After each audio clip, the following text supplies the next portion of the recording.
Sebuah perusahaan, dalam hal ini adalah perusahaan pembuat sepeda motor, setiap merilis produknya harapannya adalah produk tersebut bisa diterima oleh masyarakat luas dan laris manis di pasaran. Namun tidak semua harapan tadi bisa terlaksana dengan mulus. Ada juga beberapa produk yang penjualannya terus menurun bahkan disuntik mati supaya tidak memberatkan perusahaan itu sendiri. Dan berikut adalah beberapa produk sepeda motor keren yang ternyata mudah ditinggalkan konsumennya, alias hanya ramai di awal peluncurannya saja. Kira-kira motor apa sajakah itu? Simak video ini sampai selesai.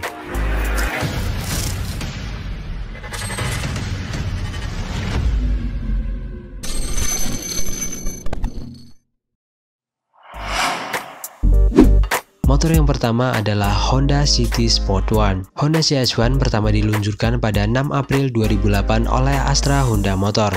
Acara peluncuran motor lokal Honda pertama yang menggunakan suspensi monoshock ini disiarkan langsung di Trans TV kala itu.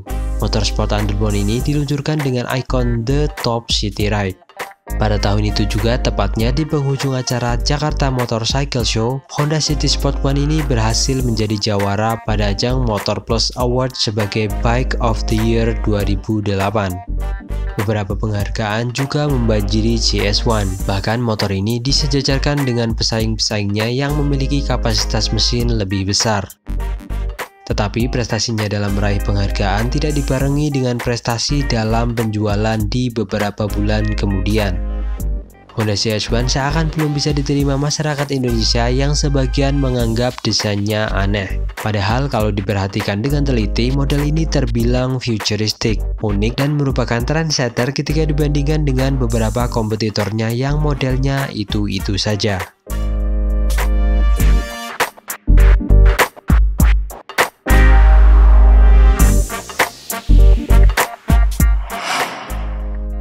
Motor yang kedua adalah Yamaha Aerox 125.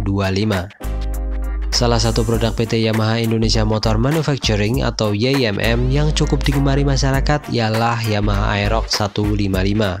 Tengok saja angka distribusinya beberapa bulan belakangan yang terus menghuni 10 besar motor terlaris di Indonesia.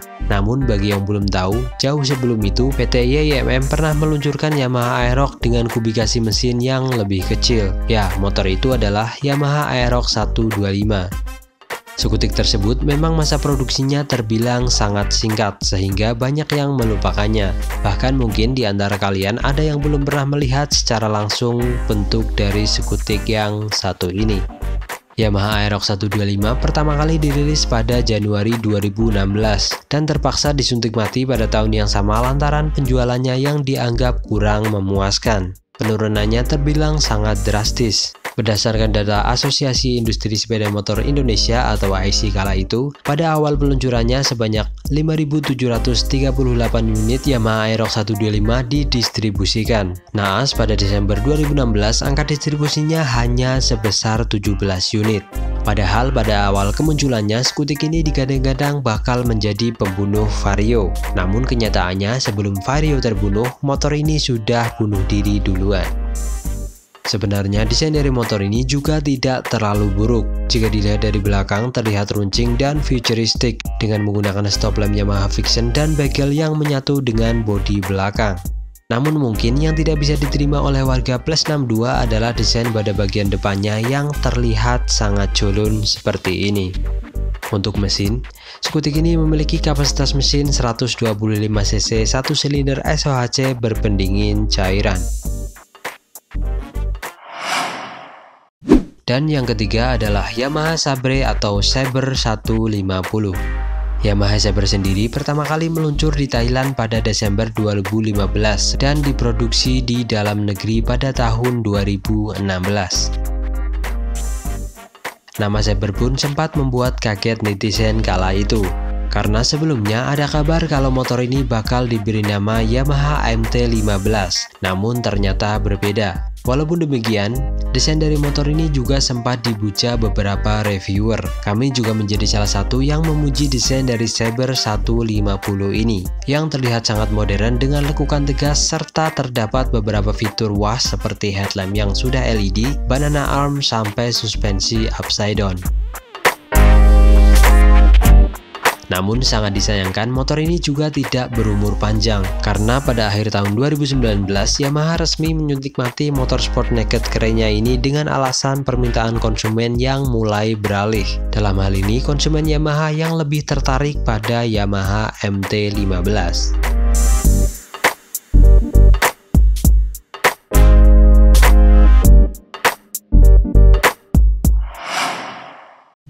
Motor selanjutnya adalah Honda ADV 150. Skutik ini juga sempat membuat gembar netizen tanah air pada saat peluncurannya, karena sebelumnya hanya ada sedikit bocoran saja yang beredar di dunia maya.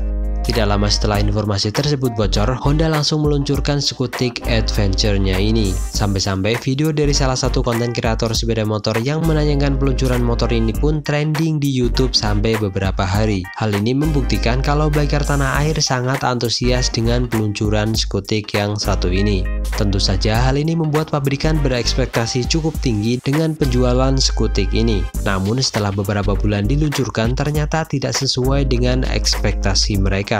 Bahkan di tahun lalu skutik ini sempat didiskon sampai 4 juta rupiah. Wow, walaupun sampai saat ini motor ini masih tetap dijual alias belum disuntik mati.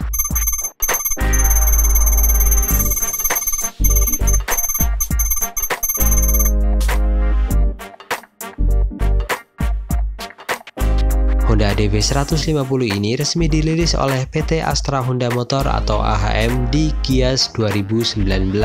Skutik ini dibekali dengan mesin 150cc ESP atau Enhanced Smart Power. Adalah mesin yang sama dengan Honda BCX 150. Hanya performanya diklaim telah disesuaikan dengan gaya adventure-nya.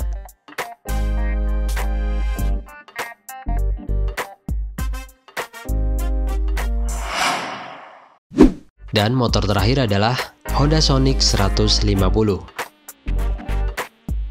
Honda Sonic 150R yang meluncur pada tahun 2015 lalu sukses menggait pasar di kalangan anak muda. Ia merupakan kuda besi bebek sport model Ayago bermesin 150cc, lebih tepatnya 149,16cc DOHC 1 silinder dengan 4 katup dan berpendingin cairan.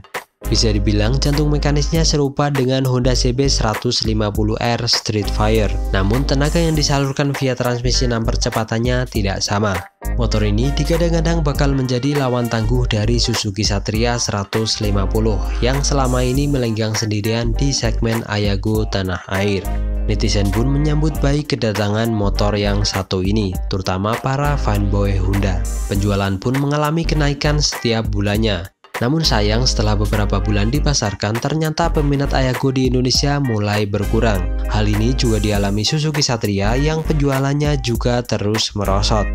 Dari 2015 hingga sekarang, Honda Sonic 150R juga belum pernah mendapatkan perubahan, hanya berupa penyekaran warna dan striping pada bodi saja. Hal ini juga membuktikan kalau AHM sudah tidak berharap banyak lagi dari motor ini. Sekedar info, sebelum ada model yang sekarang, Honda Sonic sudah mengaspal di tanah air sejak tahun 2001 namun masih berstatus CBU dari Thailand.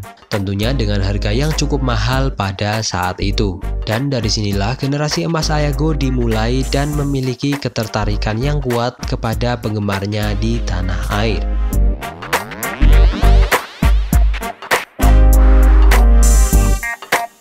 Oke, itu adalah 5 motor yang rame di awal dan melembab kemudian yang berhasil kami rangkum. Jika ada yang salah dengan info yang kami sampaikan, silahkan tulis koreksi kalian di kolom komentar di bawah. Sekian dan terima kasih.